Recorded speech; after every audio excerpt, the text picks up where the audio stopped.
Shining is a film I decided to re-review. I know what some of you might be thinking. Wait, didn't Chad review this movie before?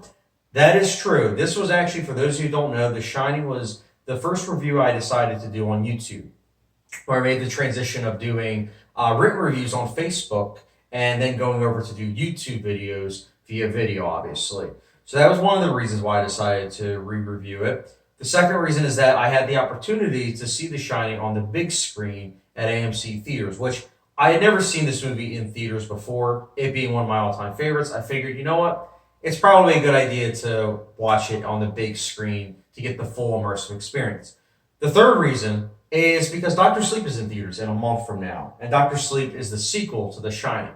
So, all that said, I'm gonna get to all those things towards the end of my review, but for now, let's get into The Shining. So, for those of you who don't know, The Shining is a film about Jack Torrance. Jack Torrance is a teacher slash writer who decides to take a job at the Overlook Hotel, where he's caretaking this hotel during the winter months, along with his family, his son, Danny, and of course his wife, played by the great Shelley Duvall. And then obviously Jack Nicholson plays Jack Torrance.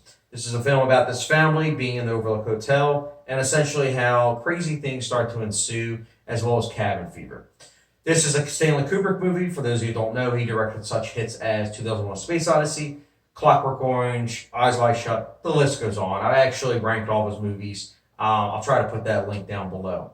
But I love The Shining. I personally think that this is one of the all-time great horror movies. Apparently a lot of people agree with me. But this is such a, how do I describe this movie? A psychologically driven drama that at the same time acts as a horror film and a almost fantasy with some of the elements. But it's a movie that is woven together by excellent directing. Stanley Kubrick does a great job with the directing. He's such a meticulous and perfectionist director that it's kind of awesome to see that this movie has like continuity issues. And the reason why I say issues is because he intentionally has certain things to be in like the wrong place, or stuff that like in one scene you'll see like something that was there and the next scene it's not there. He does that intentionally. And I know some people are like, well, wait a minute, wouldn't that be a continuity issue? And the reason why I say continuity issue is because at the end of the day, it's so intentional. You know, you have a director that does 100+ takes at a time, and you're trying to tell me that he missing something? I don't think so. And that's why I'm saying I think he did it intentionally. And my take on it is that it's because the hotel itself is almost like a character, and that is kind of playing with the character's mind at ease. That's how I took it, at least. And I think it's a brilliant directing technique that Kubrick decided to do, especially since it's so different from his other movies. I also really liked the cinematography. This movie, correct me if I'm wrong, some of you might correct me, but this movie was groundbreaking with its tracking shots. I mean, you had a lot of dolly shots, tracking shots that were utilized, wide angle shots that were beautifully realized, a mute color palette, but the reason why it's muted colors are very, very interesting, because as the film progresses, you get to darker and darker colors, so it goes from mute to then darker. I really like that aspect, and I think the cinematography is easily one of the best parts of the movie. Sound design, score are also top-notch. Production design is high marks as well. The acting, I think, is all around really good. I mean, you have a limited cast, but they're all good with what they're given. I think the standout is obviously Jack Nicholson. His descent into madness is truly breathtaking to watch. Shelley Duvall does a great job, too, as well. I think, at least. I know some people don't like her acting. I know she got nominated for a Razzie when this movie first came out, but at the same time, Stanley Kubrick got nominated for a Worst Director, so I take the Razzies for a grain of salt during that year. But no, Shelley Duvall I think was good. Like, you can see the fear in her eyes, because Kubrick and her actually didn't get along on set, so he would intentionally sometimes even have like multiple takes specifically for her, and it shows because she seems terrified on set, and it's honestly kind of heartbreaking, because it's like, wow, so you got the best performance, one of the best performances in the movie, because of, you know, brutal techniques. So I don't like the brutal techniques, but I do like the performance that was given. This movie also, I have to say, I think that it's an interesting kind of movie, because 40 years later, it will be next year, it's a movie that it's always interesting to hear other people's point of view. And what I'm trying to say is that when I left the theater, I overheard two people talking, and they were saying how it's a good movie, but that they wouldn't recommend it to other people because they didn't find it scary. Now, look, I always tell people that horror is one of the most subjective genres, along with comedy. Because what you might think is scary, I probably won't find scary. Or what you might find scary, I probably won't find scary.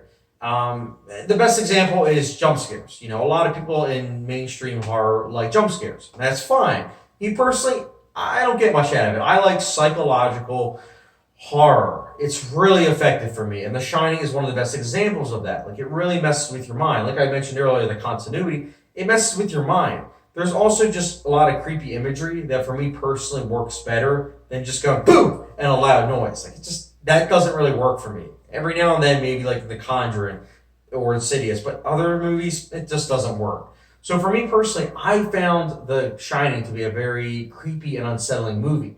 And I think that was well worth my time personally. Like, I really liked it. I think a movie like this has aged really well, especially because every time you watch it, much the same way as other Kubrick movies, you get a different interpretation. You can watch it and you will think something differently.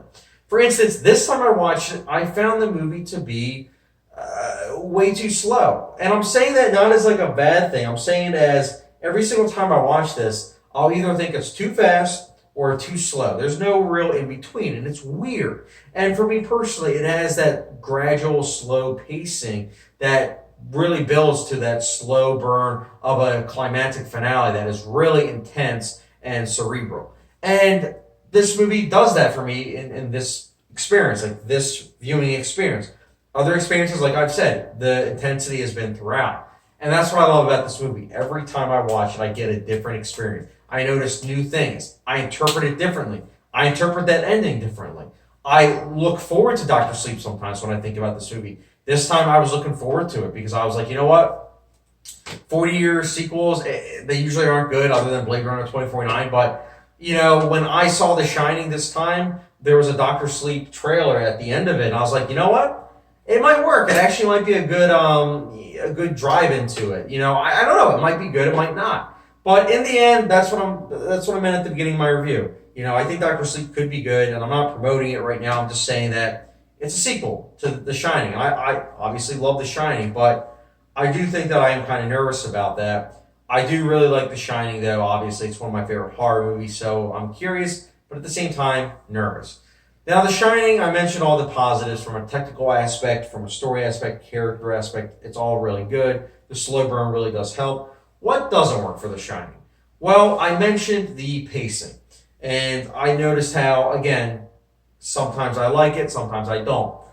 This time around, I wasn't the biggest fan of it. I appreciated the slow burn and descent into madness that the movie ensued. But this time around, I didn't like the pacing as much. Again, I know next time I'll probably like it more, but for this viewing experience, I wasn't the biggest fan of it. And that's why I'm going to take off just a little bit for that. Just a little bit. It's probably the same rating I gave you originally.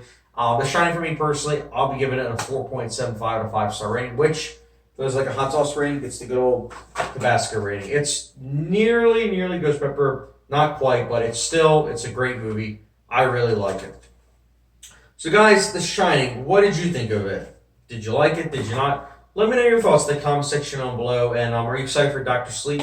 Again, comment section down below. And I just also wanted to throw out there, when I said with the pacing, again, it's a minor quip. I know some people might be thinking right now, well, wait, you're making a big deal of it now.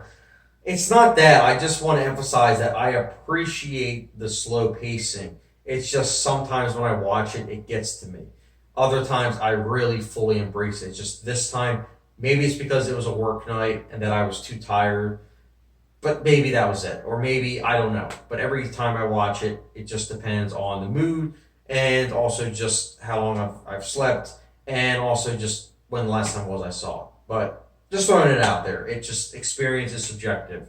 So again, let me know your thoughts on The Shining as well as if you're excited for Dr. Sleep. Where does this movie also rank on your Kubrick ranking list? Comment section below. And as always, guys, don't forget the subscription, notification bell, and I'll catch you guys later.